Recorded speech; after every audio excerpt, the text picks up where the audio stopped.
Hi, it's Eva Pohler here, and I'd like to read to you the first chapter from my young adult thriller, The Purgatorium. Chapter 1, The Island. A morning fog was just beginning to thin in the sticky ocean breeze. Whether it was the sharp smell of dead fish or lingering anxiety from the plane ride, Daphne could not eat when Cam offered to buy her a snack at the stand in the harbor. He bought himself a baked pretzel, and then the two of them followed Dr. Hortense Gray up the ramp and onto the catamaran, pulling their bags behind them. They maneuvered through a crowd of school-aged children in matching yellow T-shirts. Of the 20 or so other passengers, most were men in their 30s and 40s. She and Cam were the only teenagers aboard. Daphne stood at the railing overlooking the water with Cam on one side of her and the doctor on the other. The wind whipped her brown hair around her face despite her efforts to tuck it behind her ears. She missed this beauty. She'd forgotten how breathtaking it was. Her parents used to take her and her brother and sister to the beach all the time. There was nothing like gazing at the ocean where it met the sky on the horizon. But the beauty could not stop her from trembling, could not stop the dread gripping her chest. Cam had said a wildlife refuge and a resort with pristine beaches. He hadn't said a thing about therapeutic exercises. She'd had to hear it from this strange doctor who had met them at the airport in Ventura. Was the doctor like a life coach? Would Daphne have to climb a rock wall or plunge down a zip line? She should have been told, she should have known that her parents wouldn't let her go with Cam to a getaway resort just for fun. She should have been more suspicious. Tears pricked her eyes. She felt betrayed by her parents and her best friend. As the catamaran reached the open sea, a pod of dolphins leapt ahead of them as if guiding them to their destination. "Look," Cam pointed at the group of 4 leaping in turns from the water beside the boat. Daphne's cheeks stretched into a smile in spite of everything. The dolphins were amazing. "Just wait," Cam said, his blonde hair flattening against his head with the wind. "We might see a humpback whale. Keep your fingers crossed." She stood close to Cam's tall, wiry frame, as though the 2 years they had rarely spoken had never existed. She hadn't even so much as texted him a happy birthday wish last month when he had turned 18. For the millionth time, she wished she could go back to that night she had failed to get out of bed. An hour passed with no humpback sightings, but soon a great mound of rock could be seen, bald, solid, smooth like the skin of a whale, and round like a bowling ball. Daphne couldn't imagine how such a rocky place could hold any kind of paradise. Then a long, narrow pier became visible, and beside it a rocky beach. The boat docked at the end of the pier, and all but Daphne, Cam, the doctor, and the captain climbed out. Where were the pristine beaches? The captain then turned the boat north and skirted around to another part of the island, where there were more rocky crags with waves crashing into and away from them, tossing the boat side to side, until they came into a large harbor full of other boats. To Daphne's right were hundreds of pelicans roosting on a rocky beach of shale. Some slept standing up, others cleaned their feathers, and still others walked around inspecting the shoreline and the shallow waters surrounding it. Kara would have liked this, she thought. "They're looking for sardines in the kelp beds," Cam said. Daphne used her hand as a visor. "Look at them all." An even longer pier than the first shot out into the harbor, and they were now moving to it. "Prisoners' Harbor," Cam said.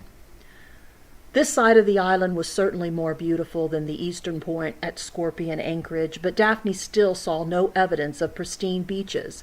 A wildlife refuge this island may be, but where was the resort? Once they docked, Daphne and Cam followed Dr. Gray up 5 rungs on a ladder to the pier, and then they dragged their luggage across the narrow row of boards toward several flights of steps. Descending from the steps ahead of them were 2 people, an African-American boy and a girl in their teens. The girl was bald as the rock of Scorpion Anchorage, as though she had undergone chemotherapy.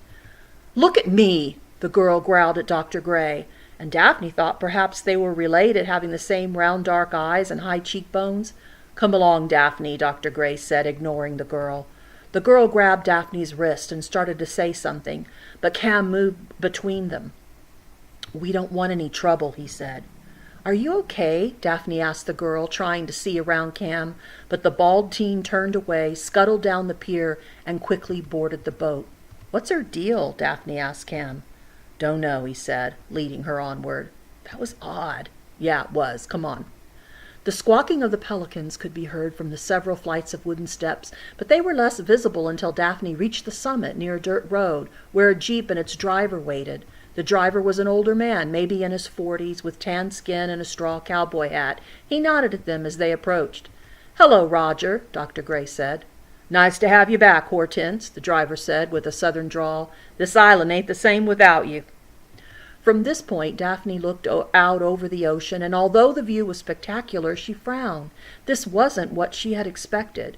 It wasn't like she hadn't asked a lot of questions. Cam had gone the summer before, and then this summer, one rare evening, while she'd sat in her tree in the backyard, the thick oak leaves forming a shield around her, he had told her about it. She hadn't seen him in the treehouse on the other side of the 6-foot wooden fence that separated their 2 yards.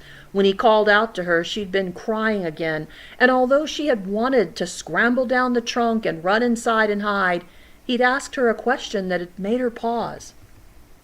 "If you could spend your final days anywhere in the whole wide world, where would it be?" "Are you drunk?" she had asked.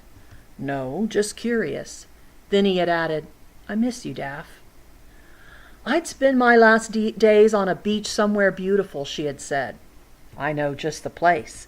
He had jumped from his treehouse, had bolted over the fence, and had landed at the base of her tree faster than she had been able to wipe her eyes. "I'm sorry you didn't get to see a humpback," Cam said beside her now. "Maybe on the way back." They drove by picnic tables, trees, a kayak rental, and an outhouse as the driver took them along a canyon ridge toward the center of the island. A few minutes later, they came up on 2 other buildings with solar panels turned toward the sun, a long wooden deck and 2 greenhouses. To the right was a deeper valley with a stream running down the middle and pine trees. "Look there," Hortense Gray pointed above the valley. "A bald eagle, see it?" "Oh, yeah," Daphne said. "Isn't it fantastic?" Cam handed her a pair of binoculars from his bag. "Use these." She took them and looked closely at the majestic bird as it soared through the sky above the valley. "See if you can spot any foxes," Cam said, full of enthusiasm. Daphne scoured the landscape for wildlife. Gulls flew to and from the sea, up high above where the eagle soared. The valley looked like a manicured fairway on a top-notch golf course with a stream running down the middle of it and branching off into smaller ones. Along the sides of the fairway were pines and shrubs and grassy knolls. The spring ran heavily from the highland, but narrowed in places where it gently rushed over rocks. A figure stepped into her view through the binoculars, but it was no fox. She watched it, focused the lenses. It was a person, a hiker. A girl with long black hair trailing behind her ran along the stream, turning back to look as though she were being followed. Just then a man grabbed the girl by the hair and dragged her back up the hill and into a copse of trees. Daphne's stomach dropped. "Oh, my God!" "What?" Dr. Gray asked. Daphne's tongue twisted in her mouth as she stammered out, A man and a girl. He's hurting her." The doctor took the binoculars and pointed them toward the valley. "Where? I don't see anything." "I swear they're out there," Daphne said, her stomach forming a knot. "I saw them. We have to do something." She gave Cam a pleading look and then said again, "We have to do something." Why wasn't he more alarmed? "We have to go down there and help her. What are we waiting for?" "Roger, take us into the valley, please," Dr. Gray said. The driver sped downhill. The road ended about 20 yards from the spring. Roger stopped the jeep and all 4 climbed out. Daphne pointed to the ground insistently. "They were here. I swear I saw them. He was pulling her by the hair." When the adults looked back at her blankly, she took off running through the nearby trees, her heart beating wildly. Why wasn't anyone taking her seriously? Panic had overtaken her, and she couldn't think. "Hello?" She saw and heard no one. The others also called out and began to search the trees. After several minutes, they all met up again.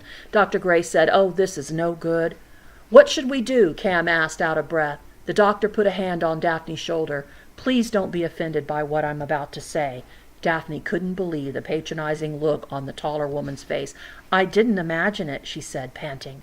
It's been a long, tiring trip, and islands are famous for their mirages, especially this one, Dr. Gray said.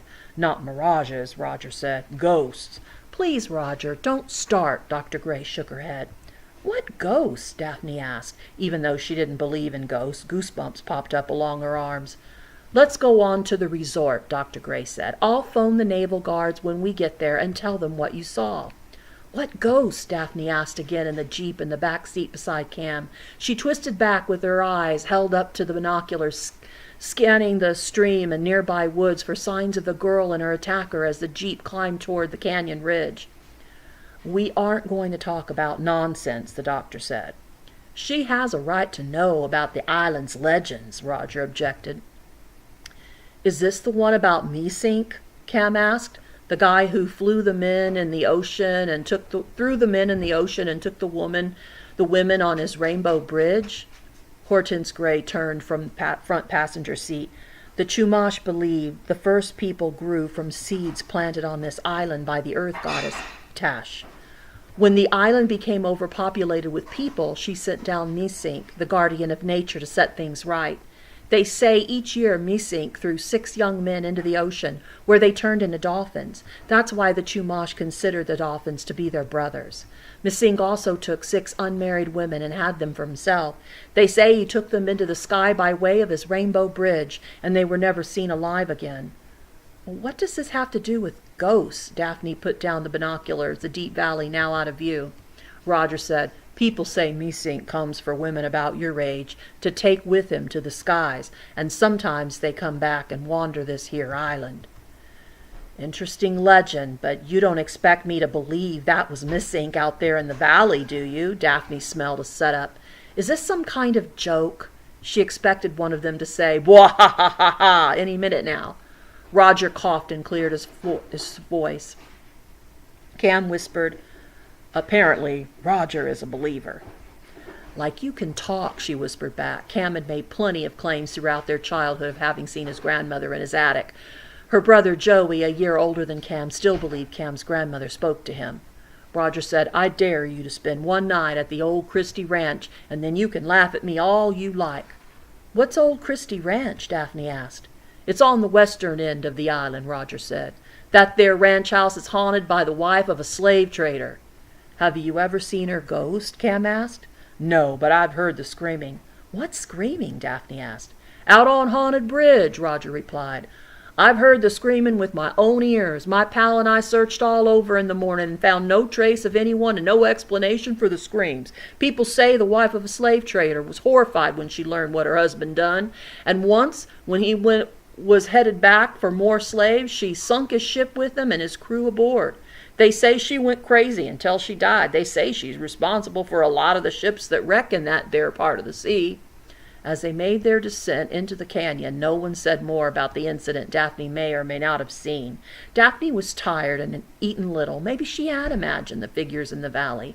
Joey, her brother, saw people who weren't there all the time. Daphne worried one day she would begin to see them too. No, she knew what she had seen. They'd been real, flesh and blood, living people. But something gave her the feeling that Dr. Gray and Roger were messing with her. So that's chapter 1 of the Purgatorium. I hope you enjoyed it. This is Eva Pohler. Thank you. Bye-bye.